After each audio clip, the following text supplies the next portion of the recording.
I hope you all are good. Okay बेटा, so हम आज फिर लेके आए हैं आपके लिए प्रीवियस ईयर क्वेश्चंस जो आपके एग्जाम से बहुत ज़्यादा इंपॉर्टेंट है आपके एग्जाम के लिए। ठीक है, so these are the question which I will tell you from this video. I hope you all will stay tune till end. Okay बेटा, तो टिल एंड तक ट्यून रहना, साथ में जुड़े रहना, वीडियो को देखना ताकि आप तक ये इम्पोर्टेंट क्वेश्चन पहुंच सके जो मैं इतने उससे ढूंढ ढूंढ के लाके लिखती हूँ यहाँ पे, आपके लिए नोट्स प्रिपेयर करती हूँ जो आगे भी प्रिपेयर करूंगी। So let's start the class from the very first question. The first question is which of the following statement is most appropriate? इनमें से कौन सा ऐसा ऑप्शन है जो सबसे ज्यादा अप्रोप्रिएट है, किस लिए? आपके टीचिंग एप्टीट्यूड के हिसाब से, क्योंकि आपके यहाँ पे तैयारी किस चीज की करा रही हूँ मैं अभी, मैं आपको यहाँ पे टीचिंग एप्टीट्यूड की तैयारी करा रही हूँ। सो teacher can teach, teacher help can create in a student a desire to learn, lecture method can be used for developing thinking, teacher are born. देखो बेटा, टीचर कैन टीच, सबको पता है टीच कर सकते हैं, टीचर आर बोर्न, भाई हर कोई बोर्न हुआ है, तो ये दो ऑप्शन तो ऐसे एलिमिनेट हो गए हमारे। Lecture method can be use for developing thinking, lecture से क्या थिंकिंग डेवलप होती है? नहीं, लेक्चर से बच्चे बस सुनते हैं।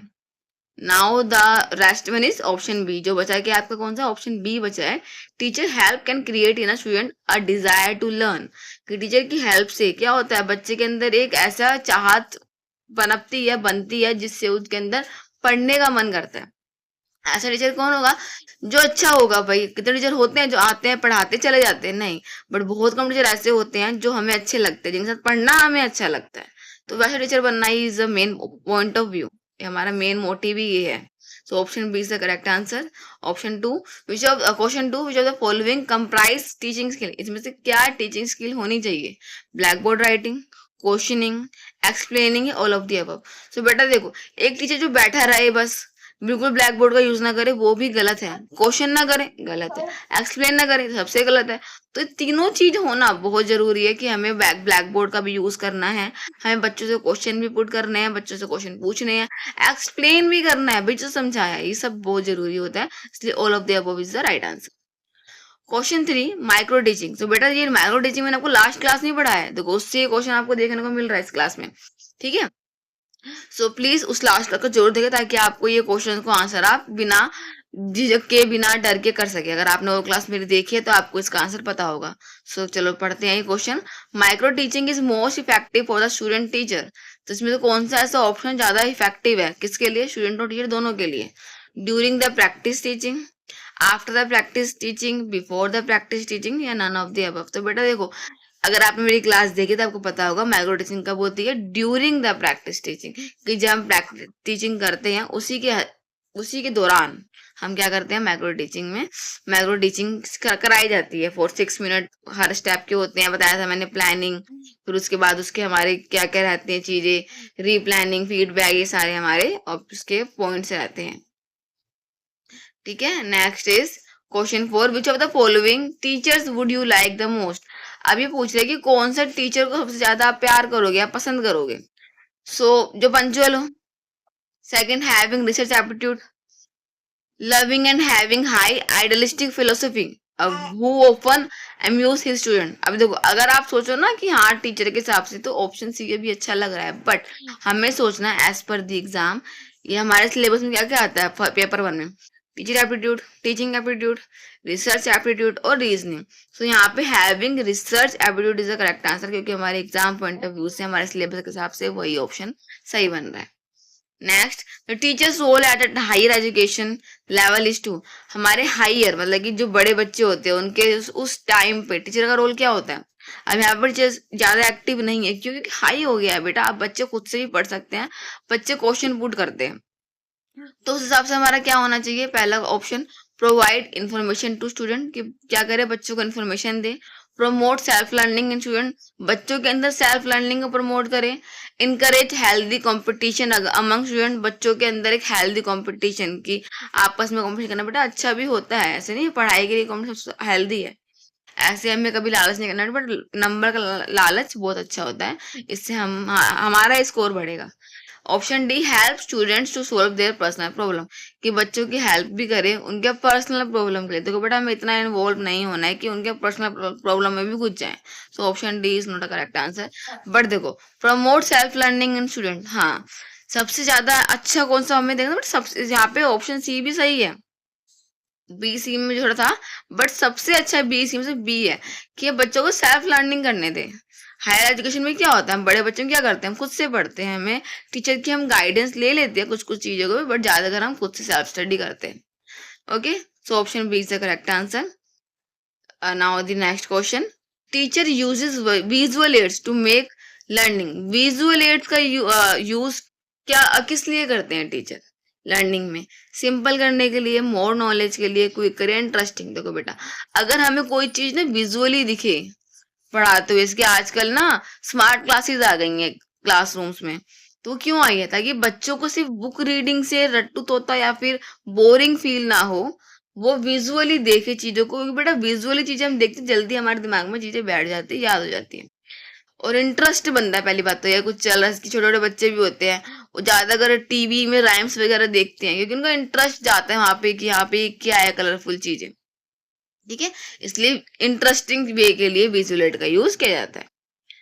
Now the next question, maximum participation of students is possible in teaching through. तो ज्यादातर पार्टिसिपेशन किसके थ्रू होगा, कौन से ऑप्शन सबसे सही है पार्टिसिपेशन के लिए बच्चों के? Discussion method, lecture method, audio visual aids या टेक्स्ट बुक? देखो टेक्स्ट बुक तो नहीं होगा, इससे कुछ हमारा एक वो बच्चों में पार्टिसिपेशन का मोटिव नहीं बढ़ रहा सिर्फ बुक रीडिंग से। ऑडियो विजुअल एड्स, लेक्चर में, डिस्कशन में, अब देखो लेक्चर में क्या होता है, बस टीचर लेक्चर दे रहा, उसमें भी नहीं होगा। अब ए और सी में से बेस्ट कौन सा बड़ा? डिस्कशन, जितना हम डिस्कस करेंगे बच्चों के साथ उतना ही वो पार्टिसिपेट करेंगे।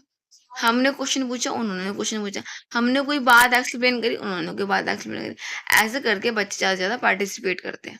ठीक है, तो option A is the correct answer. The student who keep on asking questions in the class should be. जो बच्चे लगातार क्वेश्चन पूछते हैं उनसे हमें क्या करना चाहिए? A, encourage to find answer independently, कि वो खुद से ही आंसर ढूंढ लो भाई। B, encourage to continue asking question, कि उनको इंकरेज करके तुम और क्वेश्चन पूछो। Option C, advice to meet the teacher after class, या फिर उनको एडवाइस कर दो कि तुम मुझसे क्लास के बाद मिलिए। Discourage from asking too many question, या फिर उनको डिस्करेज कर दो कि नहीं इतने क्वेश्चन नहीं पूछना, यार दिमाग खराब नहीं करना हमारा। तो बेटा option D is the absolutely incorrect answer. ये ना, हम डिस्करेज नहीं करेंगे बच्चे को। ये बोलना कि भाई क्लास के बाद मिलना, ये भी सही नहीं है, या फिर उनको बोलना खुद से ढूंढ लो, ये भी सही नहीं है। So option B is the correct answer from the rest of the options. Encourage to continue asking question, कि बच्चे को इंकरेज करे कि बेटा और क्वेश्चन पूछो, अच्छी बात आपने क्वेश्चन पूछा, मैंने आपका आंसर कर दिया, आप और लाओ ताकि आपको और अच्छी हेल्प मिले। ठीक है, question next, teaching is best desired as described as. यहाँ इस ऑप्शन में सबसे बेस्ट डिस्क्राइब क्या है टीचर का?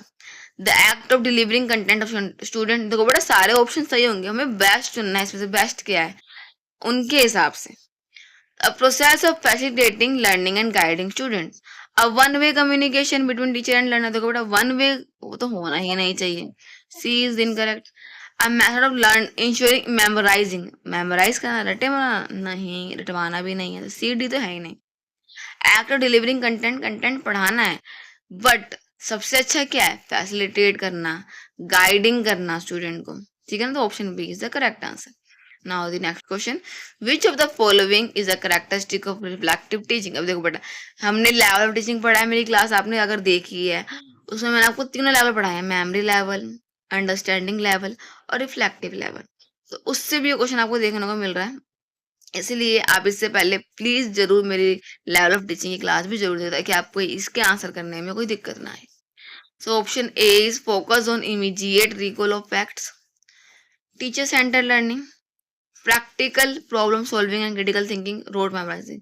अब देखो बेटा, अगर आपने क्लास देखी है तो आपको पता होगा इमीडिएट रिकॉल, टीचर सेंटर्ड और रोड मेमोराइजिंग, ये सारे मेमोरी लेवल के फीचर्स कैरेक्टरिस्टिक्स हैं। बट यहाँ पे ऑप्शन सी जो है, practical problem solving and critical thinking, ये है रिफ्लेक्टिव टीचिंग का, कि बच्चे को प्रैक्टिकल प्रॉब्लम दे, सॉल्व करने के लिए दे, उनकी क्रिटिकल थिंकिंग को बढ़ाएं। ये होता है मेन मोटिव किसका? रिफ्लेक्टिव टीचिंग का। So option C is the correct answer. So बेटा these are the question whichever I have take for you, मैं आपके लिए लेके आई थी ये क्वेश्चंस। आपको आई होप ये समझ में आए होंगे। ऐसे क्वेश्चंस और भी आएंगे आपके लिए, आप क्लास के साथ जुड़े रहें। इसको इनकरेज करें, मुझे भी इनकरेज करें, ताकि आपके लिए मैं आपके लिए और ऐसे क्वेश्चंस लेके आऊँ जो आपके एग्ज़ाम पॉइंट ऑफ व्यू से इम्पोर्टेंट हो, और आपको एग्ज़ाम में जो आपके एंड मौके जो बचे हैं, इसमें आपकी बहुत हेल्प करें। मैं आपके लिए सिर्फ़ टीचिंग एप्टीट्यूड नहीं, रिसर्च एप्टीट्यूड से भी क्वेश्चंस लेके आऊँगी आने वाली क्लासेस में। तो क्लास के साथ बने रहें, अच्छे से जुड़ें, क्लास को देखें, लाइक करें, शेयर करें, सब्सक्राइब करें। Thanks for watching.